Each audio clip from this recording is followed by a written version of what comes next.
তুই দেখ লাশের কাছে কোনো সূত্র পাস নাকি।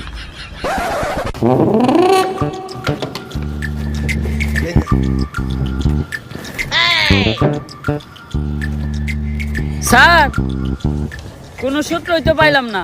ভালোভাবে দেখছস তো, কোনো কিছুই পাস নাই? না স্যার, লাশের পকেটে 500 টাকার কোনো নোটই ছিল না। বাই কর 500 টাকা নোট বাই কর। বন্ডামি কর পাট পার খেতে ফেলায় পিছন মেরে দিমু, পাবলিকের সামনে মুখ দেখাইতে পারবি না। কি মাইরা দিতে চাইছিলি তুই? এটা জানোস এটা কেসের কত বড় কাজে লাগবো? স্যার আমার ভুল হয়ে গেছে, আপনি আমার মাফ করে দেন। যা মাফ করলাম, আপাতত 2 প্যাকেট বিড়ি নিয়ে আয়। আপনি না কইলেন এটা কেসের কাছে লাগবো। এমনিতে আমার মাথা গরম, বিড়ি খেলে মাথা ঠান্ডা হইব, আর আমার মাথা ঠান্ডা থাকলে আমি কেসে মাথা খাটাইতে পারবো। এইভাবেই এটা কেসের কাজে লাগবো। স্যার যা করলেন জীবনে, উপরে গেলে দিবনে। ঢুকাইয়া দিয়ে ফুড়ে এলাম ওরে তোরে। কি দায়িত্ব পালন করো তোমরা? খুনিরে তাড়াতাড়ি ধরে ব্যবস্থা করো, পুরো দেশ গরম হয়ে রয়েছে। এইভাবে এর আগে কোনো সাংবাদিক খুন হয় নাই।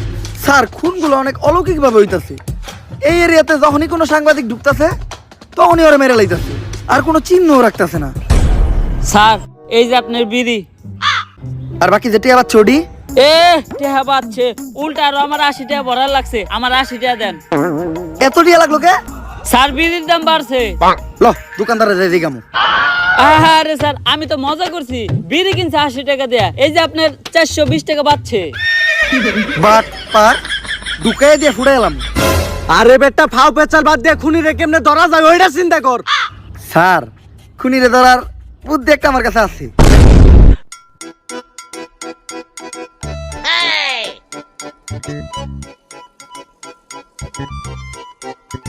স্যার